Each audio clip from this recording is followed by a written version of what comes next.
कसम है भारत माता की, न चलेगी इनकी मर्जी, चलेगी इनकी मर्जी, चलेगी इनकी मर्जी। देश में बैठे गद्दारों मक्कारों की खुद गर्जी, कसम है भारत माता की, न चलेगी इनकी मर्जी। 56 इंच का सीधा तन पे हिंदुस्तान की वर्दी, वरना खाल खींच कर भूसा बेटा भर देंगे हम फौजी, वरना खाल खींच कर भूसा बेटा भर देंगे हम फौजी। हिंदुस्तानी अन्न चबा कर पाकिस्तान की गाओ ना, शांतिपूर्ण है देश हमारा, अब जालिम लड़वाओ ना। प्रेम का बंधन कभी न टूटे, बात करो ना फर्जी, वरना खाल खींच कर भूसा बेटा भर देंगे हम फौजी, वरना खाल खींच कर भूसा बेटा भर देंगे हम फौजी।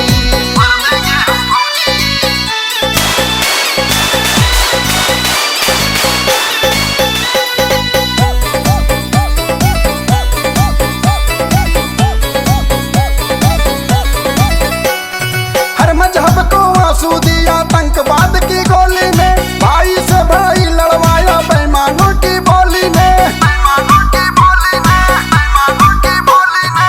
हर मजहब को आंसू दिया आतंकवाद की गोली ने, भाई से भाई लड़वाया बेईमानों की गोली ने। कश्मीर का नाम लिया तो दाब टेटुआ पीटूंगा, हर बार फतेह हासिल की है, हर बार तुझे जीतूंगा। कश्मीर है राष्ट्र धरोहर, मत कर गुंडागर्दी, वरना खाल खींच कर भूसा बेटा भर देंगे हम फौजी, वरना खाल खींच कर भूसा बेटा भर देंगे हम फौजी, भर देंगे हम फौजी।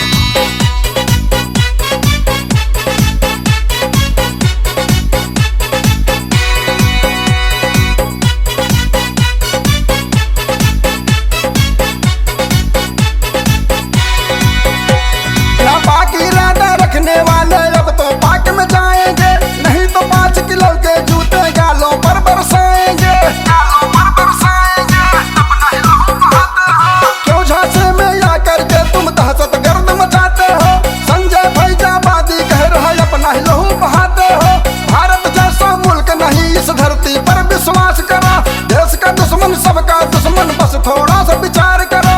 अभी वक्त है देशद्रोहियों, जला लो खुद की बस्ती, वरना खाल खींच कर भूसा बेटा भर देंगे हम फौजी, वरना खाल खींच कर भूसा बेटा भर देंगे हम फौजी। देश में बैठे गद्दारों मक्कारों की खुद गर्जी, कसम है भारत माता की, न चलेगी इनकी मर्जी।